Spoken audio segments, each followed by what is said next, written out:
happening, Post Shifters? Welcome back to another episode of the Post Shift Podcast. Of course, I'm your host, Shawn Soole. I'm telling you, I'm going to get that on a freaking t-shirt. Of course, I'm your host, just to walk around at bar shows with, of course, I'm your host. It's 2026, January 2026. You know, this is my reflection, my outlook episodes. And this is actually the very first time we've had a hospitality interior designer. I've always talked about ops and culture and teams and training. But I haven't actually ever spoken to someone and chatted to someone about space and how concepts and space are a big factor in our restaurant scene. And so I'm really looking forward to this conversation. In the green room, as always, I go too deep and then some gold starts like coming out of myself and the guest. And I'm like, stop. We got to fucking stop. We got to stop and start again and make sure that we're not losing this gold in the episode. So today we've got Ann Squires Ferguson from Western Design Build. We actually crossed paths and started working together when Clive's got renovated a couple of years ago. And I really enjoyed working with her, and it's nice as a consultant per se. I'm colorblind and I'm not exactly creative in the way of like interior design. I can give my 2 cents, but it was really nice Venn diagram of right down the middle, figuring out exactly what was functional and what was kind of cool and good looking. So I'm really looking forward to this chat. Good morning, Ann. Thank you so much for your time. My pleasure. I'm excited to have the conversation on the podcast because usually we just shoot the shit off the podcast. Yeah, exactly. Usually over drinks at Magazine Awards. Right? All good. So let's talk about Western Design Build and everything that you do. How did you get into your interior design and Western Design Build become into fruition? Well, that is I'm going to condense it down to about 30 seconds. Western started long before I was in the industry. This year is 35 years designing and building commercial spaces on Vancouver Island, in northern Canada, and actually internationally. I've designed spaces in Saudi and elsewhere, so that can be a lot of fun. I grew up in the far north, joined the military, got an engineering degree, specialized in weapons right out of high school, and went, as everyone does, engineering and weapons, into Asian karaoke.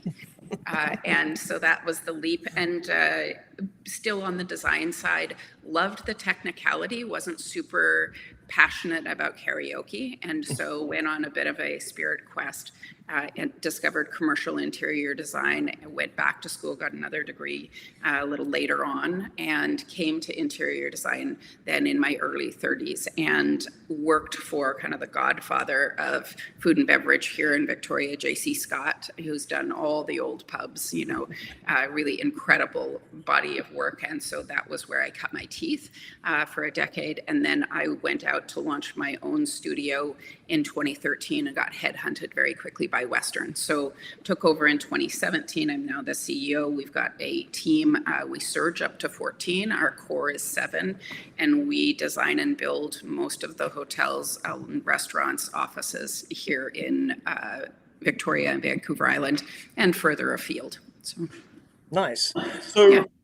When it comes to hospitality spaces, what draws you to those spaces? Because that sort of intersection of creativity and construction, like functionality and looks, because I feel like it's sometimes a little bit different to like a house or an office because it is so high function, but also usually high concept looks as well.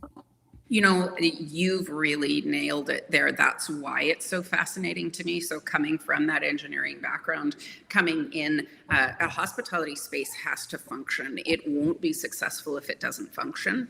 And the magic of working in hospitality is I'm working with pros. I'm working with bartenders. It's essentially like the cockpit of a fighter jet, right? And it needs to function. They need to have everything within their reach, and it's particular to that human being and their body size, their physicality, but also what's the demographic, and is that cocktail program evolving, or is it quite stable? And like we've done pubs that have 100 taps, and then and so there's a huge range. And it is that complexity is what drives my creativity and curiosity. And I couldn't do it without the hospitality people. You people are like, we got to keep our momentum up to stay with our hospitality clients. I always tell my staff, like, they go renegade so fast. You got to be on track with them. Like, we are shooting from the hip. We're making, because hospitality people, you know, are so motivated by service, and they're so knowledgeable, and that we really need to bring our A game. And so, like, if I get to choose, I'm always going to be in the Olympics. I don't want to run some, you know, village race, right? I want to be with you guys where the action is. I remember when I made the move from Clive's and opened up Little Jumbo, I got so tired of how low Clive's wells were that I was like, I'm going to design wells for me. I'm 6'5", 6'6", and later on I did a seminar on how not to design stuff, and Little Jumbo was like, you must be this tall to work behind the bar at Little Jumbo, because Right? Yeah. if you were under 6 foot, it was going to be really uncomfortable for you. Luckily, I had one of my guys go in there and like change things up so a shorter person could work, but I wanted to be comfortable, so I just designed the bar to be comfortable for me. Yeah, absolutely. When it comes to like that, as we were talking about the Venn diagram before, like construction, again, it's very different. Hospitality spaces are very different because the wear and tear on a hospitality space is very different to, say, an office or a home. Absolutely. How do you mitigate that with construction workers and your general contractors when it comes to how to build to a level that you know is going to not wear and tear in 6 to 12 months? Yeah. Well, you know, a huge piece of it is that we are design build, that, you know, that we are registered professional interior designers, and then the designer takes their hat off and puts on their hard hat and builds what they designed. And so there's zero lost in translation. And that's a huge piece. Also, you know, having worked with JC and coming up there, are details for how to build, you know, a bar upstand wall. Those are honed over 25, 30 years of precisely, right? Like the technicality there of like exactly how we need those penetrations to be coming up and where you're going to run your draft lines. And, you know, what does that well look like? And all of those pieces, that technicality, you know, and whether like we're going to use a fiber board or a cement board, or we're going straight to stainless steel, right? And we have opinions about those things, and we bring them to the restaurateur or the owner or the bartender and say, you know, here are your options A, B, C, and these are the pros and cons of them. It's a decision that we make together.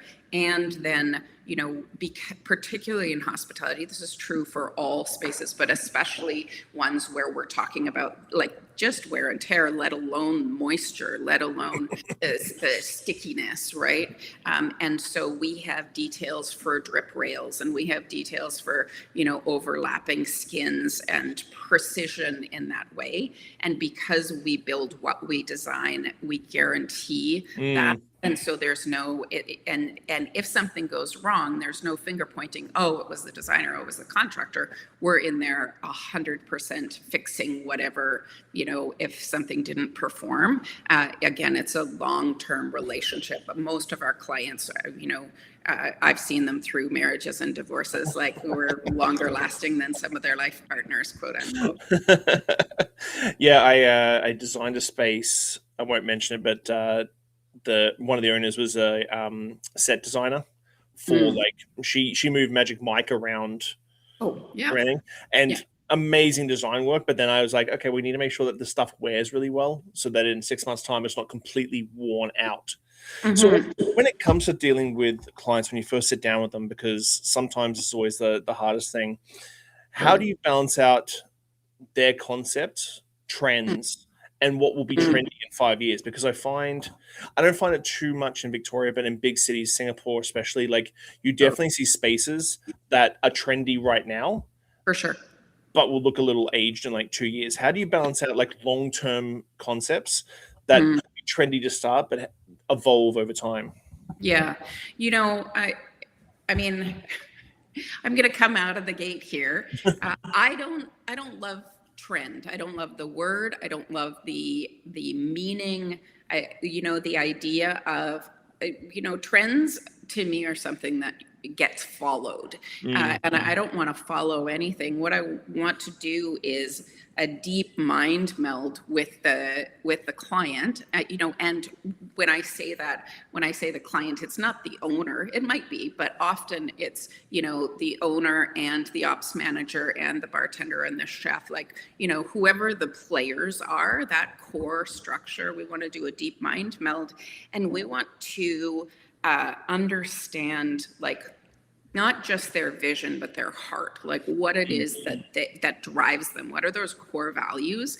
And then we're going to come back with, I always say, you don't need to put lines on paper. We're really good at that. What I need from you is this, what's driving you? There are other bars and restaurants out there. Why open another one? Especially because it's an incredibly difficult business. And so, you tell me what drives you and I'll come back to you. It could look this way. It could look that way, but I'm never going to be looking at what's trending.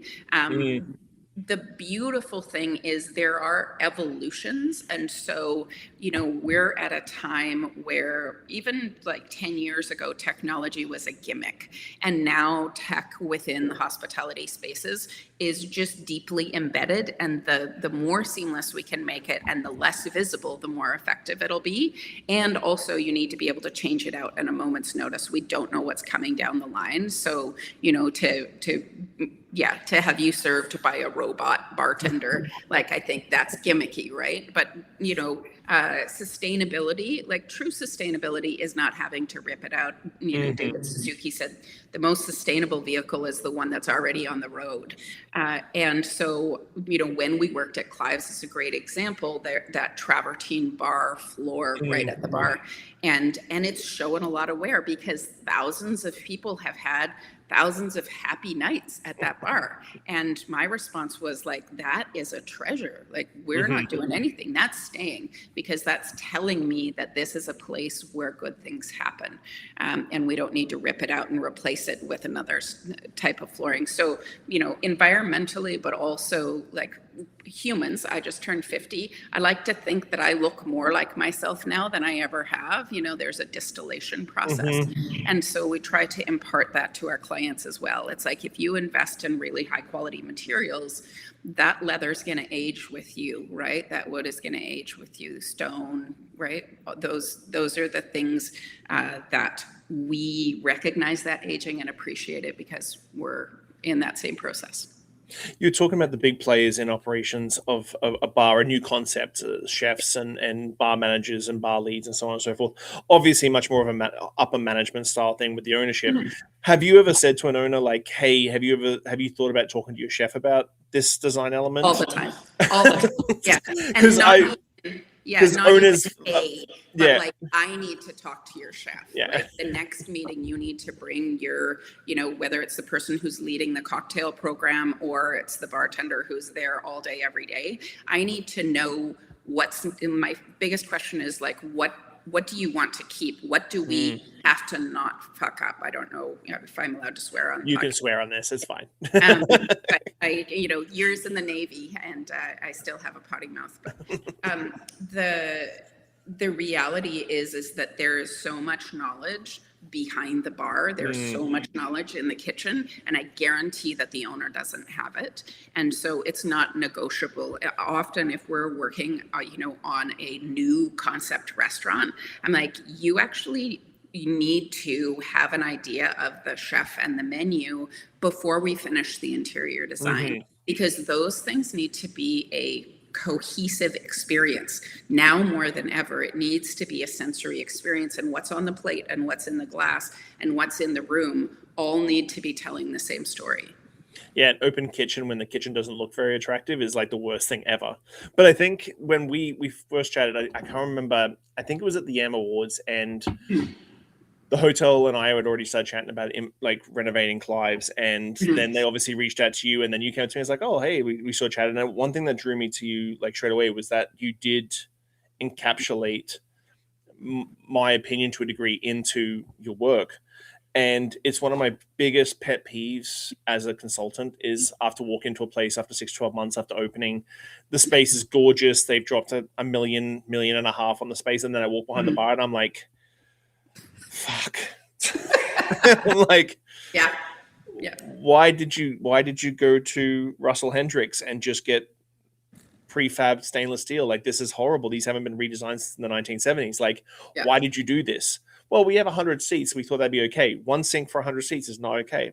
But it's one thing that drew me to you was like that sort of incorporation of like my opinion in not so much just the outside stuff, because as you know, I am colorblind, so color's not really a thing for me. So I really enjoyed that. With like, you do a lot of hotel bars, you did Fathom as well.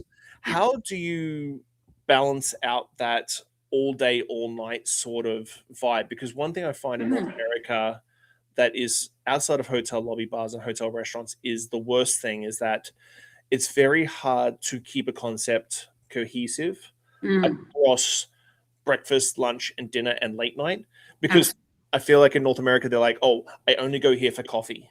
I only go here for lunch. I only go here for cocktails. And it's something that I think is, in Europe, you go to the same place for coffee, pastis, late night snacks, everything. How do you sort of build a concept proposal around that where it is an all day sort of space? Well, it's a really great question. Couple of answers. Number one, I travel a lot. And so travel through Southeast Asia, Singapore, of course, one of my favorite places, Bangkok, Kuala Lumpur. There's so many lessons to be learned elsewhere. And of course, in Europe, you got to do your research. You have to go to Italy. You have to go to France. You have to, right? Like, I mean, you just have to do these things in order to have an appreciation for what good looks like. And more than ever, because our clientele are also travelers and also seeing different things. You mentioned that you're colorblind, not uncommon. Far more men, of course, than women are colorblind. That actually gives us a nudge to work with light and dark, high and low contrast, to work with textures.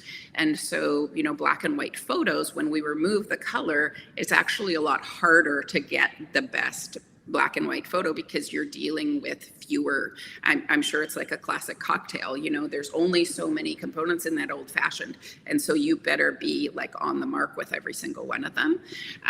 So, talking about spaces that transition, I think that it's really important that there's not a pastiche, right? Like, we're not just taking a functional bar and then splashing some decor, around on it, put a couple logos here, put a couple, right? Like, it has to be a truly integrated piece. And so often we'll take the bones and we'll run it. We can do renderings, whether they're 2D or 3D or even, video style.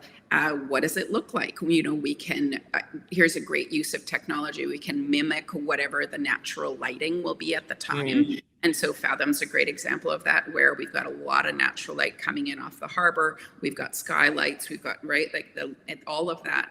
And then the other piece that I would say is, more and more we're allowing, it's almost a mindfulness, and I hesitate to use that word because I don't want to jump on the bandwagon, but I will often sit and close my eyes and I will walk through a space in my mind before it's even been drawn. I'm standing, I'm stepping up, or I'm coming around the corner. I turn, there's a column, there's a window, and I'm sweeping that in my interior space. Often I'll do it before I fall asleep at night if I have a really sticky problem. And beautifully, my brain will work on solutions for me. And in the morning, it's really effective. I don't know if anybody else does that, but what I would say is design takes time because we need to move through those scenarios.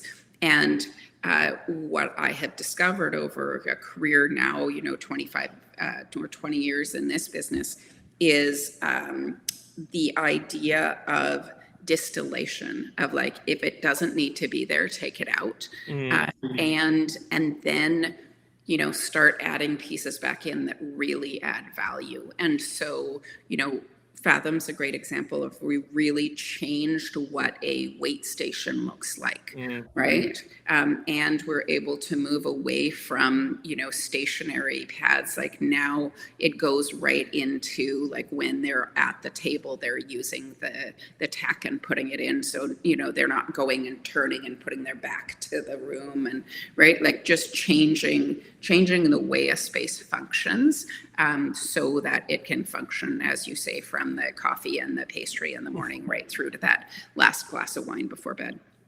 So you were mentioning technology earlier, and I think always this has been one of the hardest. As you were saying, like new POS systems are like tablets at tables now instead of like a big chunky 2 foot by 1 foot screen somewhere.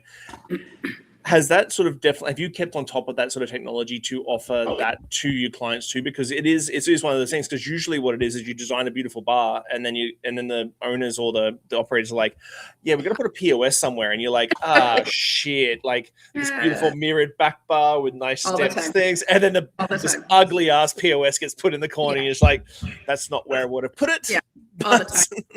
I think that it's our responsibility to stay on top of that stuff. You guys are busy serving great drinks to good people. Like it's our job to stay on top of that. That's why we go to design shows. I'm actually flying out in a couple of weeks to a huge design show in Milan because they're at the front end of that. And so, I go through the pavilion for pizza ovens. I go through the coffee pavilion. I go through the tech pavilion, right? Like what's happening, what's coming down the line.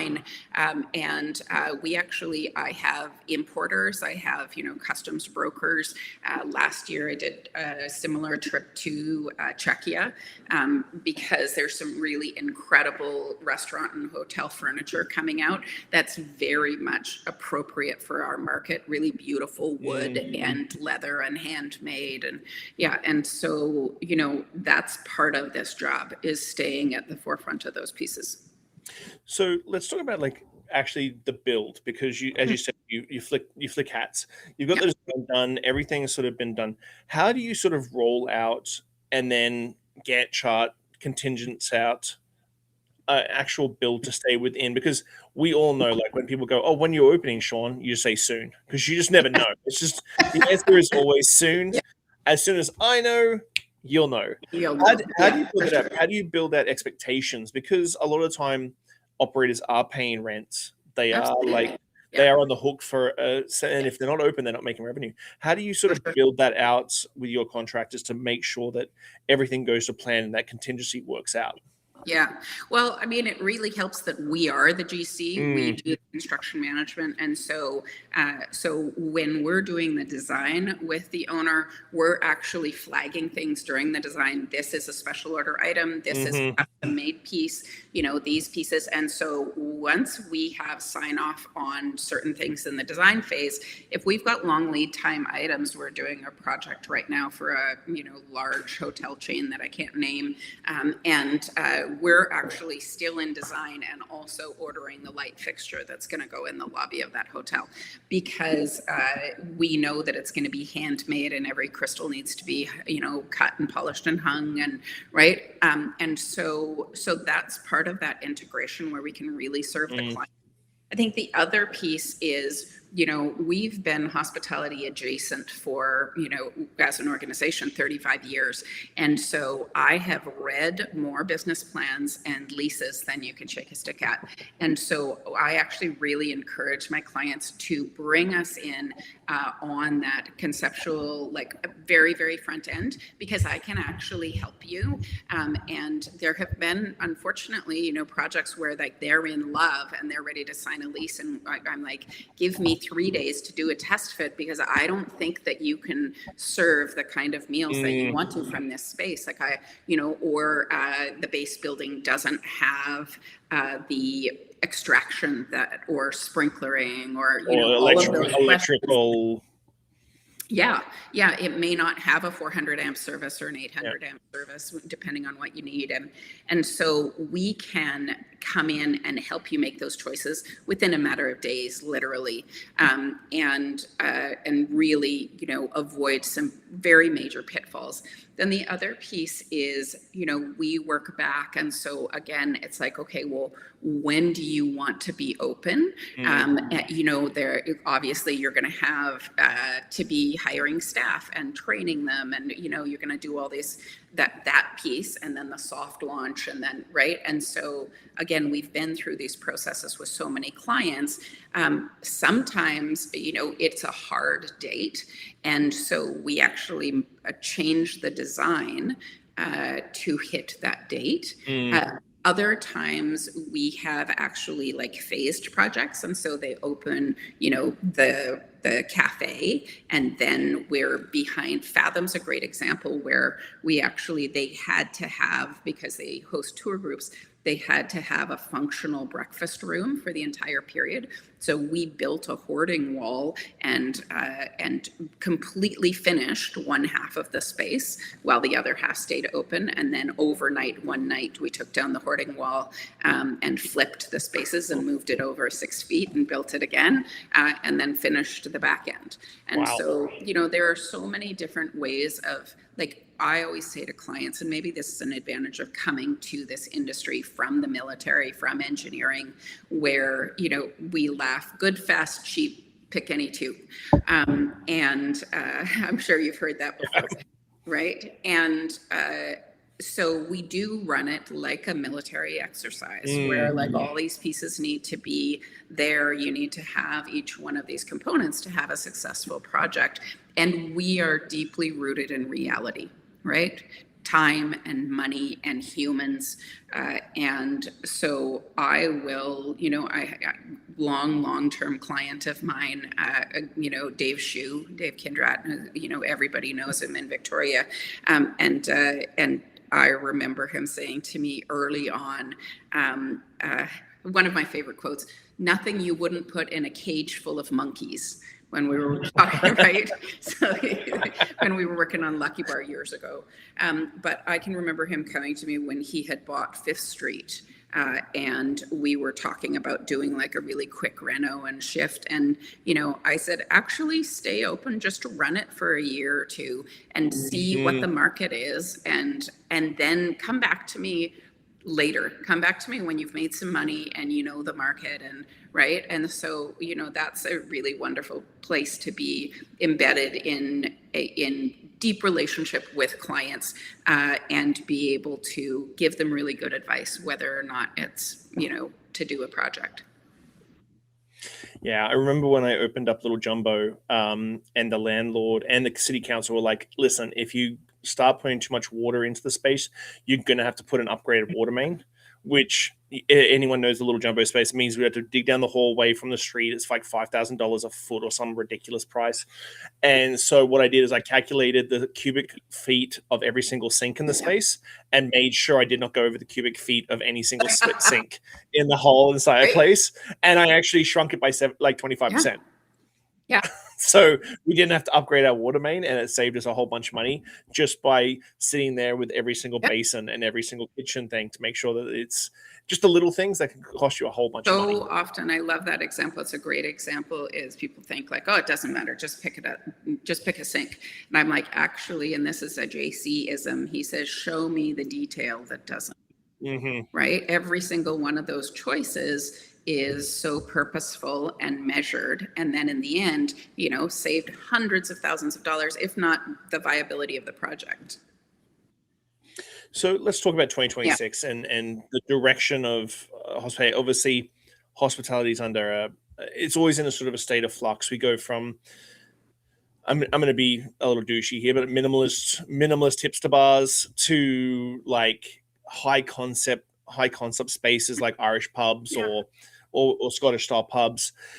Where do you see 2026 sort of leading in that sort of trend? Because obviously everything's got more expensive. Like your chair's more expensive than it was before the pandemic, all these sort of things. And so opening a restaurant's got even more expensive. How do we evolve that into 2026 so that you can still build spaces that align with what you want as a concept without dropping $1.5 to $2 million on a space. Yeah. You know, I'm going to take a slight diversion here, and I will answer that question. But, you know, what do we need for 2026 is a big question. And I know we started to talk about this in the green room, where humanity is in a challenging chapter, right? We've all watched the movie. We all know it starts here and everything looks good. And then we go through this, you know, we're down at the bottom of the roller coaster. And as, you know, as human beings, we're dealing with some heavy shit. And from my perspective, where, you know, a bar, a nightclub, a cocktail lounge, you're not actually competing with, and this is one of your other guests, and I wish I could, you know, but I remember them saying, you're not competing with the bar down the street, you're actually competing with the sofa, right? You're competing with somebody staying home. In my opinion, the particularly cocktail lounges and pubs have an incredible duty and responsibility and opportunity to bring people together. Because with restaurants, you know, you go with your friend, you sit, you have that meal with them. But the cocktail lounges and the pubs, that's where you're actually forming relationship and community. That's where we're meeting each other and having healthy arguments, and hopefully not too many unhealthy arguments. You know, a drunk man's words or a sober man's thoughts. And we can actually form community and give each other a hard time, but also learn to love each other in cocktail lounges and pubs, right? That's a really beautiful space for that to happen. And so how do we, number one, the most important thing you can do to form community is go out and support your bar, your cocktail lounge, or your pub, right? We've got a neighborhood pub. We live in Fernwood. We're always up at Fernwood Inn or at Stage, and right, solving the world's problems, making friends, and that's really important for the general public. And also, how do we keep them in business? And here I'll actually answer your question. We use a technique called leapfrog. I made that up. It's not a thing. And when we go into a space, I'm like, what is the thing that is really compromising this space's ability to perform and their ability to make money, right? And so, you know, working with Dave at Fiammo, we had this crush that was happening on the bar side, but no one was going over into the dining side. And so we literally blew a hole in the wall. Like, we actually had masonry guys come in and disassemble, you know, a huge thick masonry wall to connect the two spaces, right? What's that thing that's really compromising? And then we try and leap that forward and leapfrog, and always going to the worst thing. Sometimes it's the back bar, right? If it's really not serving, if your bartenders are turning over, if they're quitting constantly, it's because it's not a great place to work. And so then, you know, maybe there's other reasons, but, you know, and so what could we do to make that a really great place to work so that they love coming to work because everything's where they need it to be and they feel productive and they're happy and they're facing the clients, right? Like, and so that's what I would say is, rather than just going in and whole scale changing everything, let's really, again, slow down, assess what's working and what isn't working, and then focus our energy. And sometimes, you know, I can get, maybe the chairs, you want to change all your chairs. We've got all kinds of crazy techniques of bracing and refinishing and putting, you know, seat cushions on, and I can get you an extra 2 years on those chairs.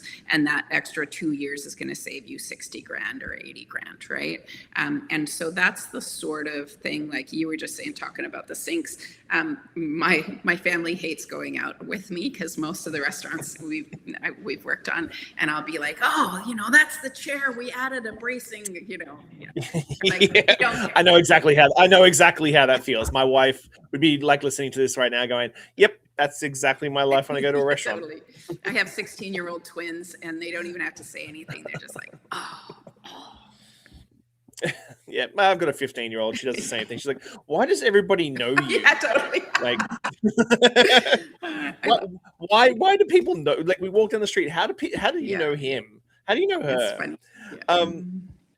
it is. I'm actually blown away because I thought this conversation would go this way. No, I didn't think this. I actually didn't think this conversation was going this way at all. Just your mentality between it, because like I've worked with a lot of interior designers in the past, and it's very rarely such a collaborative talk about how, like, it's more how much can I spend of your money so I can get my little kickback. It, and it's just like, as you were saying, like if a staff member is not happy with the ergonomics behind the bar, I completely agree with you. Like it's these little things that I think ownership doesn't understand. It's a spider web, and if one section of the spider web's hollow, it breaks down a whole section of the spider web. And having that ergonomics for bartenders is a big thing when I comes to design. Post Little Jumbo, because that was a whole different animal. But it is something that I've never actually collaborated so heavily with an interior designer when it comes to, like, we can cover those. So I'm all about that. I like that chair. I love the style. It fits the space. It's great. We need to fix it though. We need to recover it all. Something like that. So you've got new clients coming in for 2026. Are there, say, like 3 non-negotiables that you try and instill in all owners when they come to you for design work? Because a lot of the time it comes from a very lofty concept head. Is there ways that you sort of like line up 3 like non-negotiables for owners to go, hey, listen, if we're going to do this properly, these are the 3 things you need to do? Well, right out of the gate, and we're a lot unusual. Number one, because of the design build integration, like deep, literally your designer is your construction manager. Another piece is, and I didn't set out to do this, it just kind of happened. My team is 100% female. And they, so it's good for anyone in construction to know Carhartt's actually makes yoga pants, and there are steel-toed Uggs. And so they can, I love it because you send a young woman onto a construction site and they're like, oh, you delivering? It's like, no, I'm the site super, I run it. And it's rock and roll. That comes from my background. I come from a big family. I have 3 very large, very loud older brothers.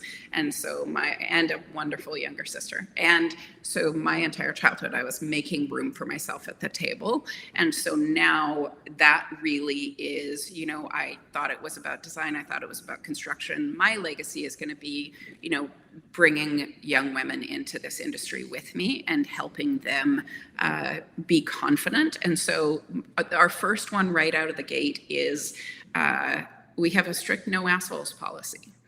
And we're really clear about it, our expectation of how we're treated, of how people speak to us. You can disagree with us, but there's a structure for an expectation of respect and showing up as a decent human being.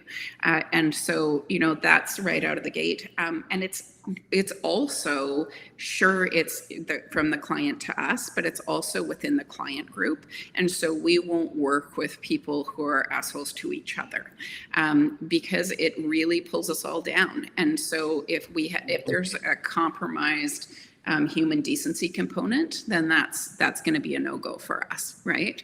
And fortunately, it doesn't happen very often, which makes it, when it surfaces, it's really obvious. Like, oh, wow, yeah, no thanks, we're going to take a pass on that one.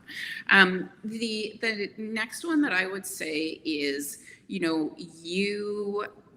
sometimes clients will hire us and ask for our best work, and we give them our best work and appropriate for their project, and they're like, yeah, no, I don't want to do that. And that's totally fine. I have no problem at all with that.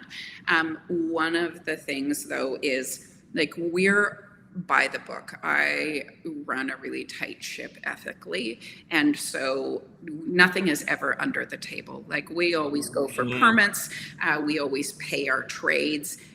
It is, there's a way of showing up and doing business. And if you're going to be here long term, then you're going to have to, treat everyone, again, we're back to that human decency.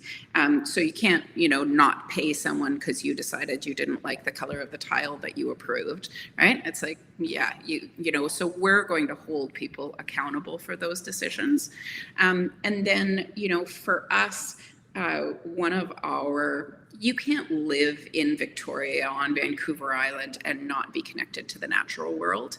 And so whether or not a client comes and says, we want to make sustainable decisions, the reality is good design is sustainable design. And that's, the 3P, the people, profit, planet.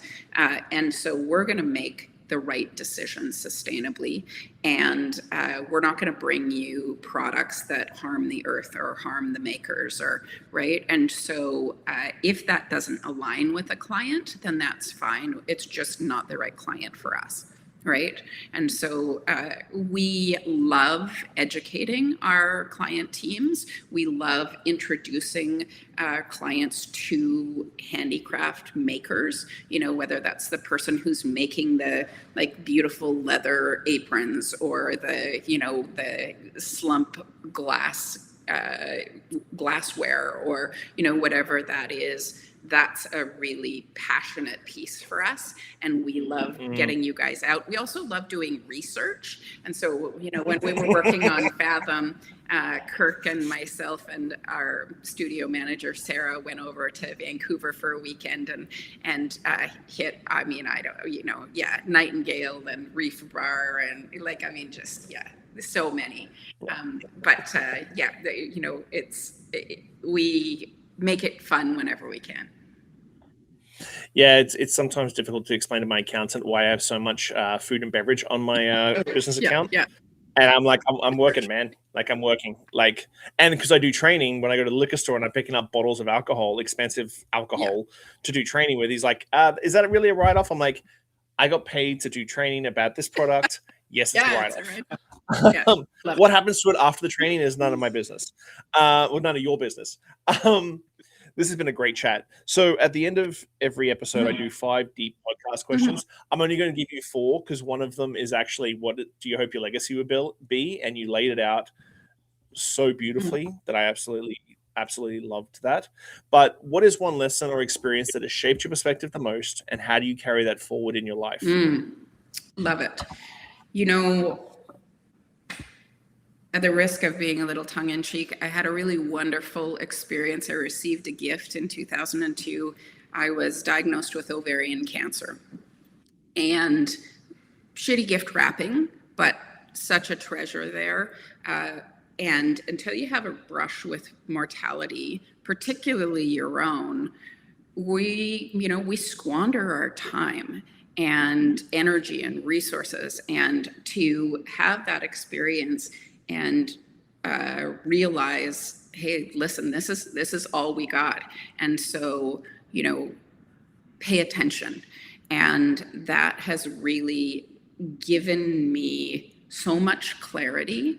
And now I am able to look at opportunities or look at challenges and assess them in relation to what matters to me, what my core principles are. And then, so, coming back to work after having a year off emergency surgery and chemo and, the whole bit, it's actually made my life so much better because I've let go of the things that weren't serving me. If you could leave one lasting message or piece of advice for the world, what would it be and why? I'm going to quote, I think it was Tommy Douglas. My grandma loved to say it, a rising tide floats all ships. And so I don't actually believe in competition. I don't think any of us are truly competing with one another. We're all running our own race. And if I'm going to do something, I'm going to do it because it's right for me. And if it benefits somebody else, that makes me so happy. And I hope that they take it and use it and squeeze every drop out of it. I certainly am inspired by the people around me, and I have so much respect for artists and professionals. And so, adding good to the world is the right thing to do, and how it benefits or lifts up others, that's just a bonus. Looking back on your journey, what is something you wish you had understood earlier in life? Maybe your riff on that last statement is you're on your own journey. And I having this unusual career path with engineering and the military and audio engineering, karaoke, and, and then finally interior design and then construction, the answers that were right for me have never been the answers that were right for other people. And I wasted a lot of time looking at mine and looking at somebody else's and thinking, am I crazy? And I wish I'd been more centered when I was young, to just trust myself, to know that I know who I am. I know what matters to me. I know what I'm good at. I'm going to follow my passion and see where it leads, and be a whole lot less concerned with jumping through, career hoops at whatever age or whatever, right? Like, I just let that all go. I think I'm 40. I just turned 45. So I think, as you said earlier in the show, like, as you get to a certain age, you've distilled yourself down to who you actually are. I feel like more myself now than I did 5 years ago and I did 10 years ago, which is, it feels odd because you feel like exactly who you are when you're 20. And then you look back at 20 and you're like, you're a fucking idiot. I knew nothing. How do you define success, and has your definition of it changed over time? I think it used to be like those certificates on the wall, or, even success. I was never motivated by money. And money, if it paid, that's great, but that wasn't why I made decisions. But certainly, outward recognition, and that lens flips, and that was part of my diagnosis, gave me an opportunity to look through a different lens.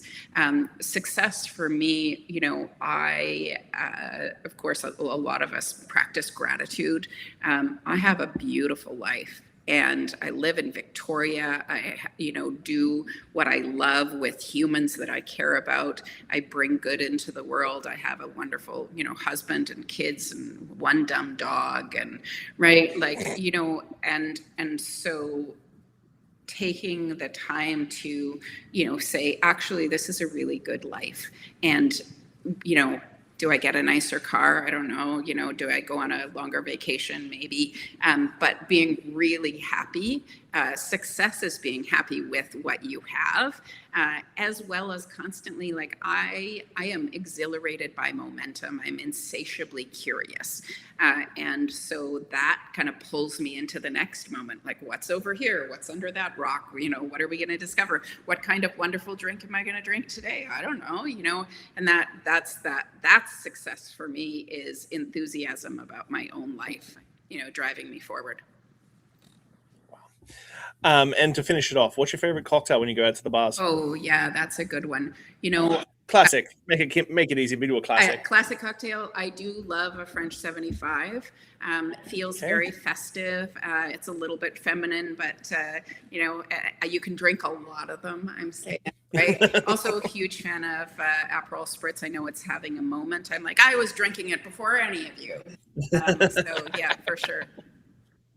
Do you do your French 75s with gin or brandy? Always gin. Yeah, I'm a huge gin aficionado. I actually have a gin locker in my house, and nice. And I do prefer. I know everybody, with a tonic, but I love gin and soda because I really love gin forward, like the.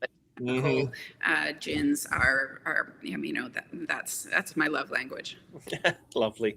Well, that was an amazing talk. I'm not sure what I expected. We've chatted and we've crossed paths, and when I reached out to you, I think you either posted something or you liked something on LinkedIn, and it clicked in my brain that I had to have you on the show, and I have a vision board of like all the people I want to have on the show. So as soon as I did, I think as soon as I saw that notification, I was like, I reached out to you straight away and said, yeah, I love it. So I really appreciate you carving out some time for me. That was amazing. So much fun. Much fun to catch up. So thank you so much. I'll let you know when this is all out and kicking around. And thank you so much for your time. Awesome. Have a great day. Bye. All right, post shifters, that's it for now. Keep your standards high, your spirits neat, and your team tighter than your pork costs. Catch you next week on the Post Shift Podcast.